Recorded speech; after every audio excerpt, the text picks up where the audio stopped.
How does Google do it? And what does Google do? How did it become, along with Apple, one of the two biggest, most valuable companies in the world? And by the way, where does that name come from? We'll stick around and we'll tell you all of that and more. Let's play Main Street Marketing Challenge.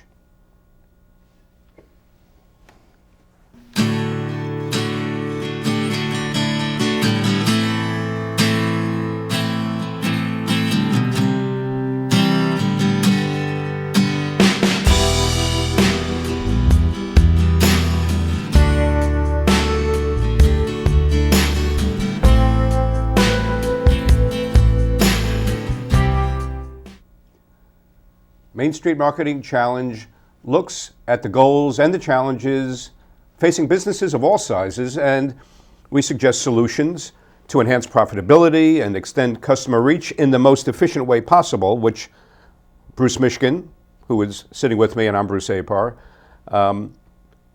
that's a key word, isn't it? The most efficient way possible. Well, you want efficient and you want effective. Effective, yes, right.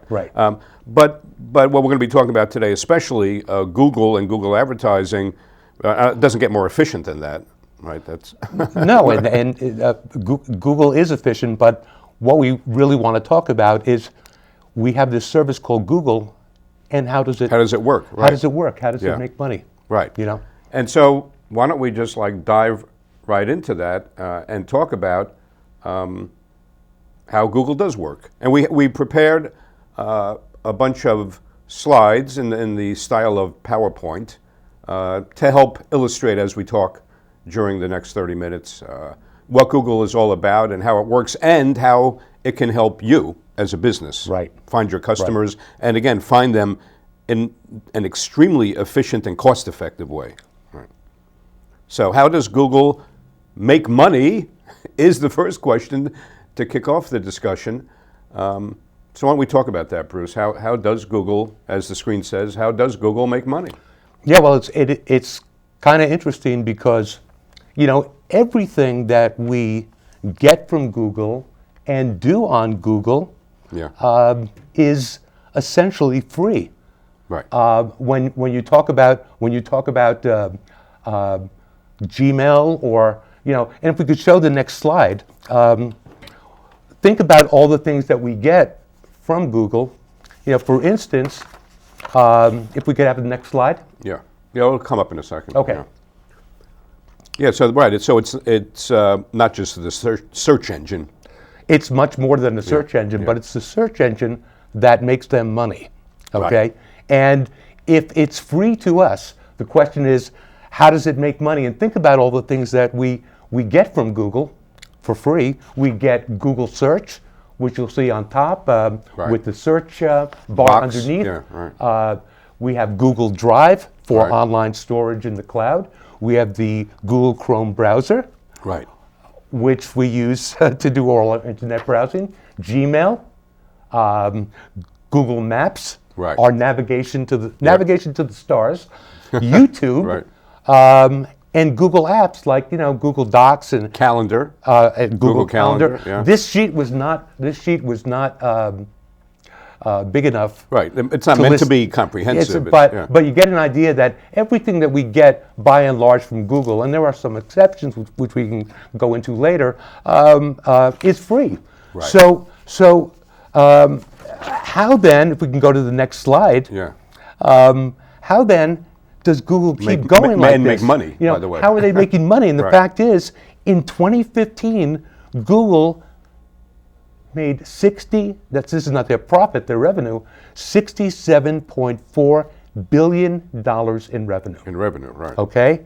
And where did this revenue come from? And if we look at the next slide, And then, by the way, I just wanted to say for a second, Bruce, that's not what's called their market capitalization either. I mean, no, that's not their market. Those are their revenues. Right, and market capitalization is a multiple of that. Is a multiple of that. And as we said at the beginning, it toggles back and forth. That one day to the next, it could be Apple, that's the biggest, or Google. But those are the two biggest, most valuable companies. Right. As a matter of fact, just last month, Google surpassed Apple in revenue, but again, with the market cap, that can go back and forth. So Right. But You might say Google Google, did yeah.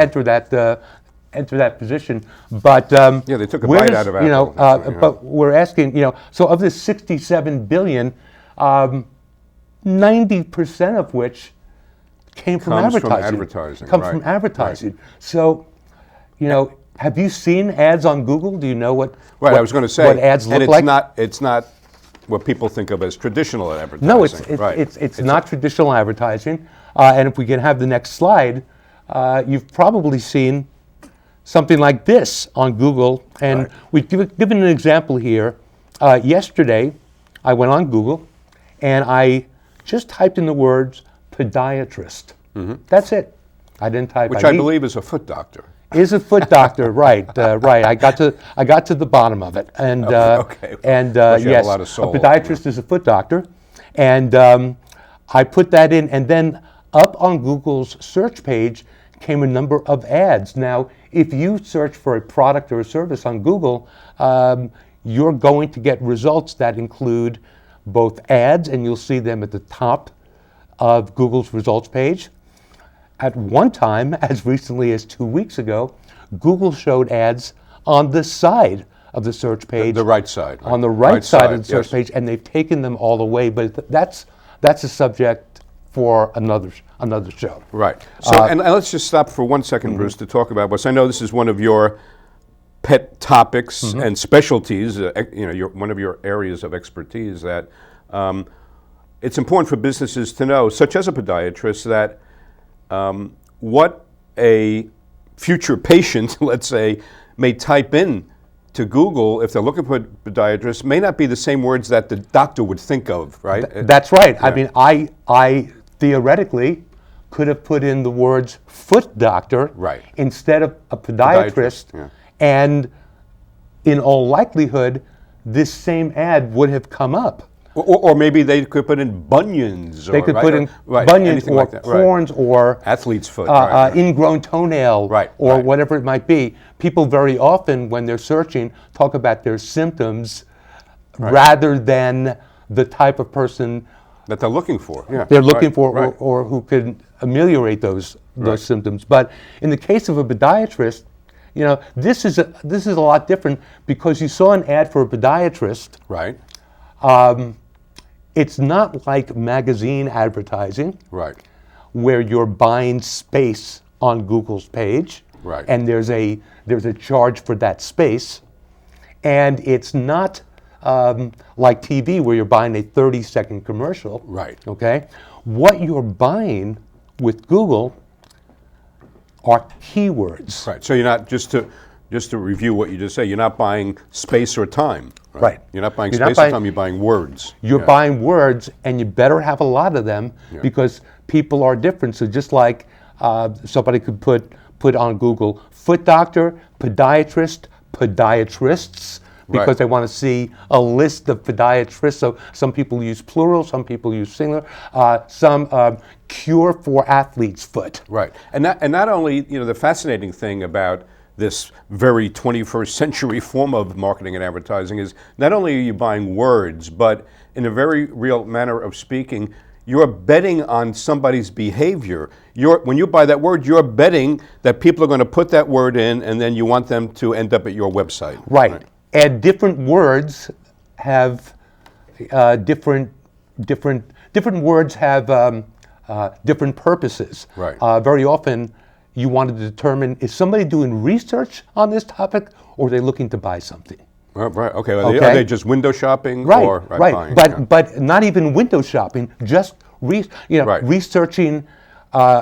Just because somebody puts cancer in a search box doesn't mean that they're looking for an oncologist. Right. It means they might be researching liver cancer and they might put that in the search box. Right. So that's where you may or may not see ads. But getting back to this podiatrist, Okay. I happen to live in New Jersey, and so this search was done in New Jersey. Now, the interesting thing was that most of the results that I got on Google search page were New Jersey podiatrists who live near where I live. Very few were any more than 10, 15 miles away from where I lived. Right. So with Google, you buy keywords, podiatrist, foot doctor, cure for athlete's foot, twisted ankle, whatever it might be, and every time for every one of those keywords that you buy, that means that your ad will be triggered in the geographic area that you've designated Right.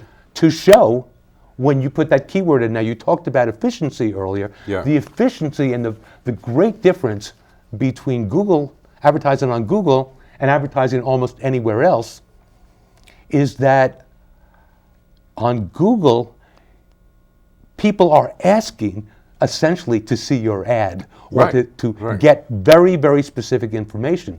So when you buy a keyword like podiatrist, then you know that the person Right. who's going to see your ad was just looking for a podiatrist, is and ready they to- want to shop around. They want to see your website. They want Right. to see what you offer, whether you have what insurance you accept, what your phone number and address is, and all of that information. So they're basically saying, sell me. That's right. Now, the difference between the advertising and the rest of the page on Google is that this is the only place where you can buy a position on Google's Okay.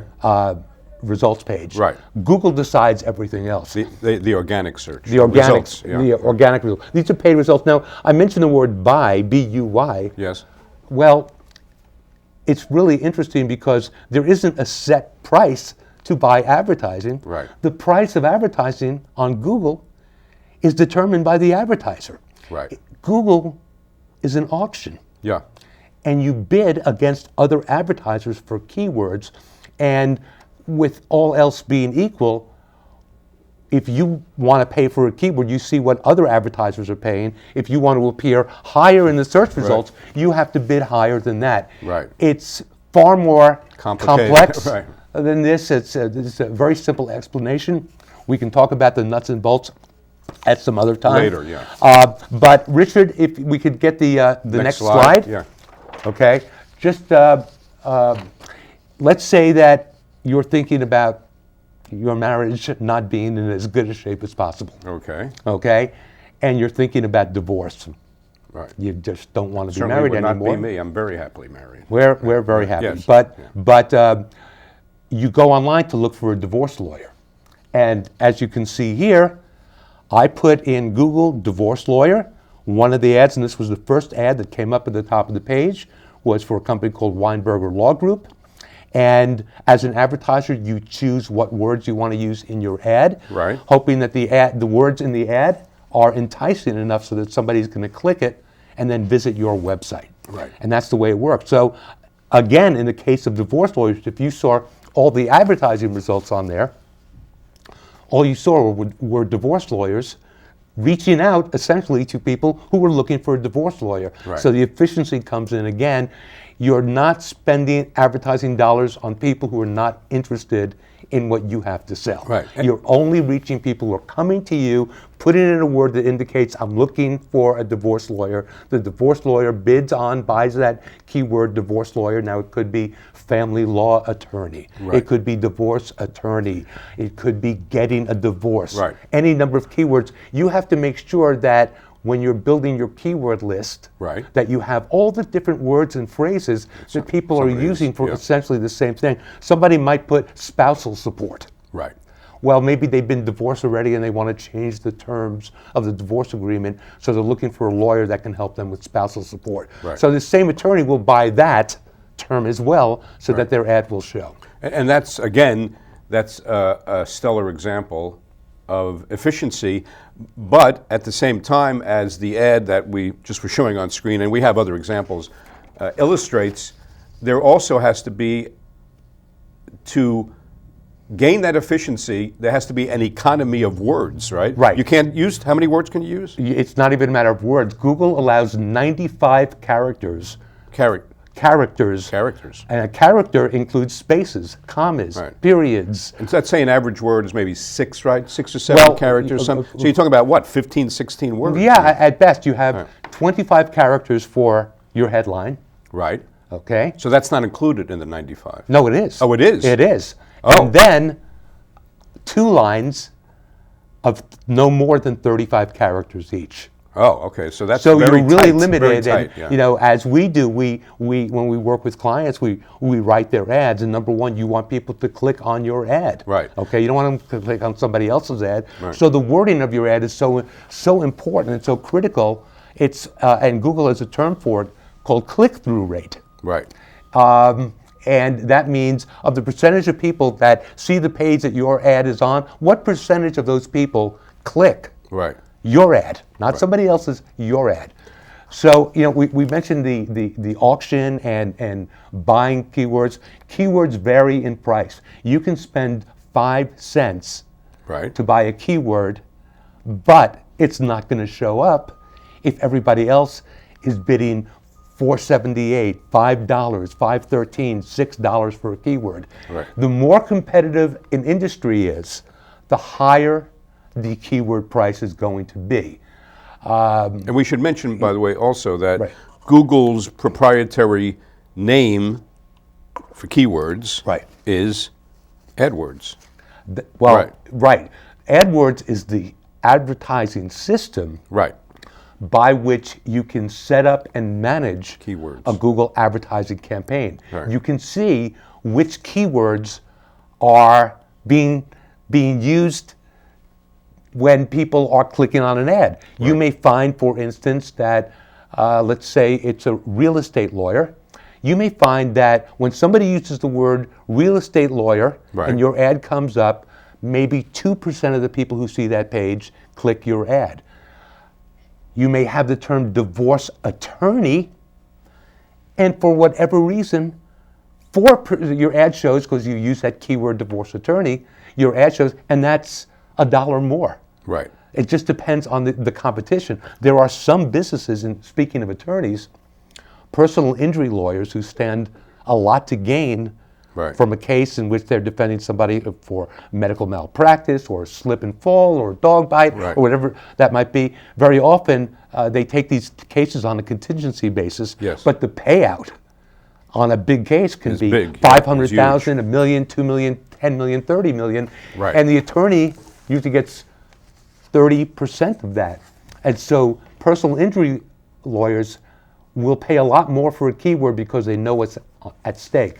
So the word personal injury lawyer, somebody puts that in, an attorney might spend $100, $105 each time that ad is clicked.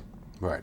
So it's, you know, it just shows I'm willing to spend $100 just for somebody who needs a personal injury lawyer to show up at my website, because once that person gets to my website, I'm convinced I'm going to turn that person into a client. a client. Okay. Patient, yes. So, Okay. yeah, if we can move on to the next slide, I just wanted to show you a variety of ads that show up. And the next one here, I just put on Google, I put plumbers. Here was the first ad that showed up. A.J. Perry, which is a large provider of plumbing and heating services in New Jersey, their ad showed up. A.J. Perry and all the other companies that we showed you do not pay for their ad to appear on the page. They only pay when somebody clicks their ad and is redirected to that advertiser's website. And they pay what their bid amount is. So let's say somebody said, I am willing to pay $5 per keyword for this keyword. If somebody clicks on that ad, in many cases, or in most cases, the advertiser will pay $5 for that person visiting their website through an ad click. Okay? I just wanted to show you, we have that one more slide. It's not just local companies that are advertising on Google. It's large companies too. Now, I put the words car insurance in Google's search box, and up came ads for names we pretty much all know. There's one that I'm not familiar with. State Farm is number 1, Progressive is number 2, Geico is number 3, and General Insurance came up in the 4th spot.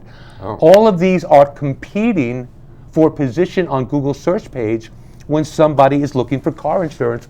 And the word insurance alone, as a keyword or search term, is one of the highest priced keywords on the market because there's such competition. And Right. very often these people become lifelong customers, so there's a lot of revenue. Right, there. recurring revenue. But national companies use Google. Now, what's really important to understand is that while large companies use Google, small companies, very small companies, can successfully use Google as well. You're dealing with a small geographic area, say. Right. Say you're a podiatrist or a divorce lawyer or a plumber. Well, you're going to be servicing maybe a 20-mile area, so you can tell Google when you set up your campaign, I only want to reach a 20-mile radius of where my business is located. Right. And thus, when somebody is searching for a plumber or a divorce attorney, if they're outside of that 20-mile radius, they're never going to see your ad. So as an advertiser, you're never going to have to pay to reach somebody who's not going to be doing business with Right. you because they're too far away. They won't see your ad. They won't click on your ad. This is the way it works. Right. Which in going back to our background in media, in print advertising, in the world of print advertising, what Bruce just described is called waste circulation, meaning an advertiser is paying for an ad that, in addition to reaching people that are close enough to the advertiser to be patrons of them, you're also, in some cases, reaching people who are so far away they would never be customers of yours, right? Right. So they call it waste circulation because it means you're inevitably wasting money for at least a portion of the cost Right, of the you're ad. paying to reach people who have no interest in what you're selling. Right. With Google, even on the local basis, let's say you're a restaurant or a plumber or a real estate attorney or a landscaping contractor or a siding contractor or just name any type of local business. Right.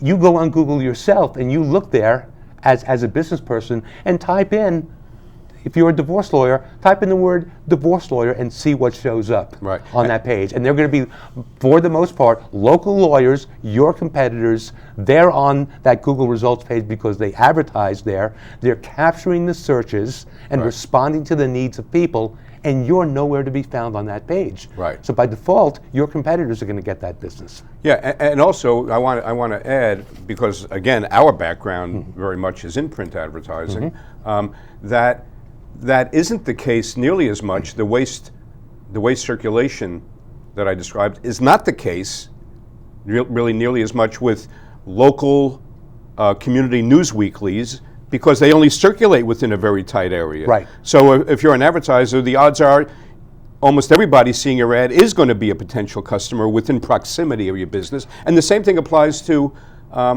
advertising vehicles like the Penny Saver. You know, the Penny Saver has zones, so you go into an edition of the Penny Saver within a very specific, let's say, zip code or all, and the chances are all of the people seeing it are going to be able to get to your place of business very easily. That's true, but Yeah.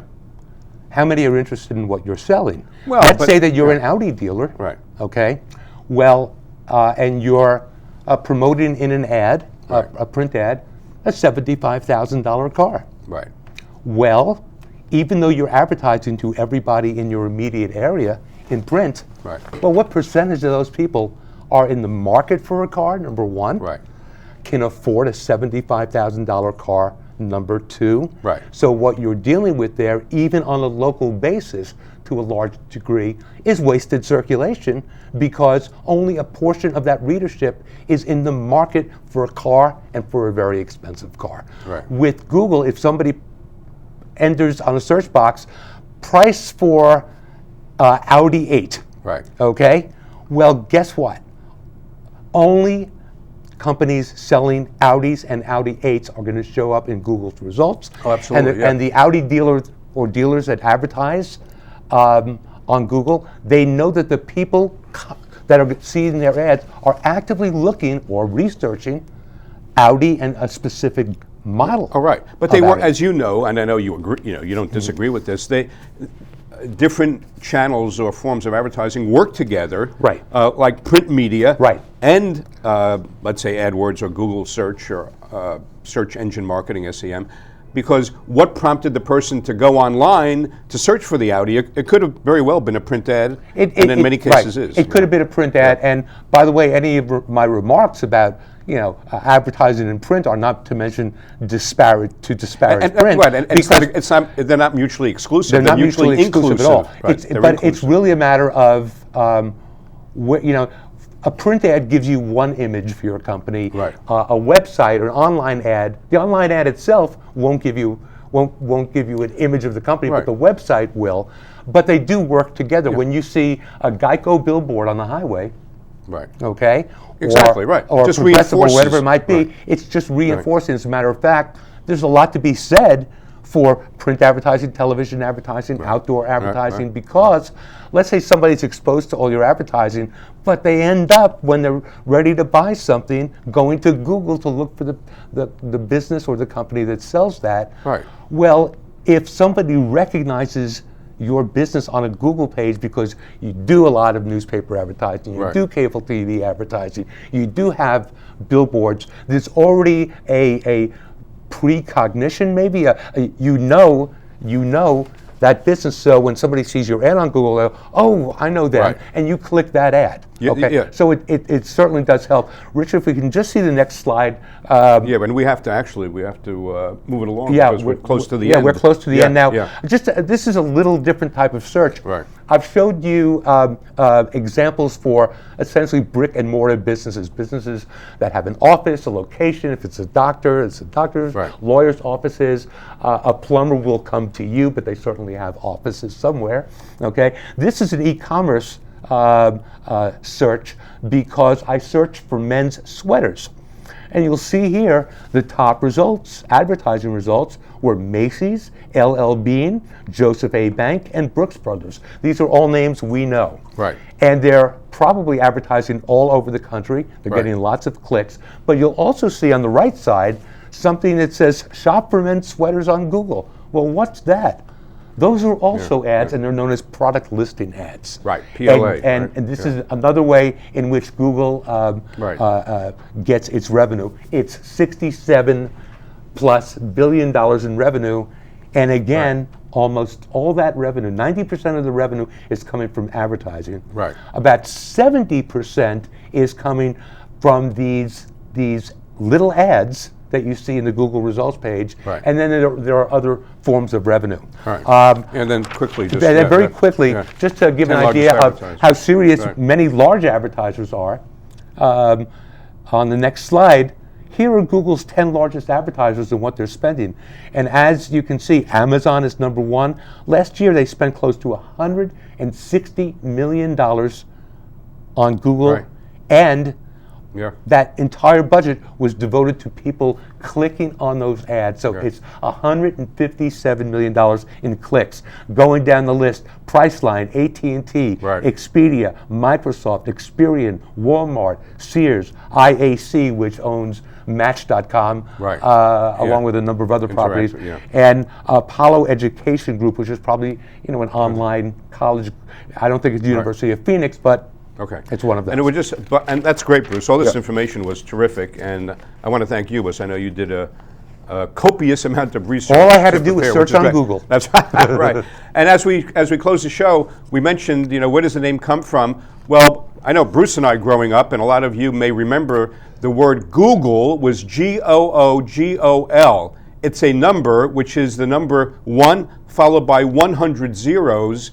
And thank you to Wikipedia for reminding me that that word actually was coined by a 9-year-old in 1920, Milton Sirota, who was the nephew of a famous mathematician, Edward Krasner. And then when Google's founders, Larry Page and Sergey Brin, wanted to name the company, you might say the way Google is spelled now is a mistake, because they thought it was spelled, the number that we're talking about, the founders of Google thought it was spelled Google, even though it was spelled Googol. Anyhow, that's the etymology, is the word. In other words, that's where the word came from. Google. Anyhow, thank you for watching Main Street Marketing Challenge with Bruce Mishkin and Bruce Apar, and we will see you next time. Keep the faith.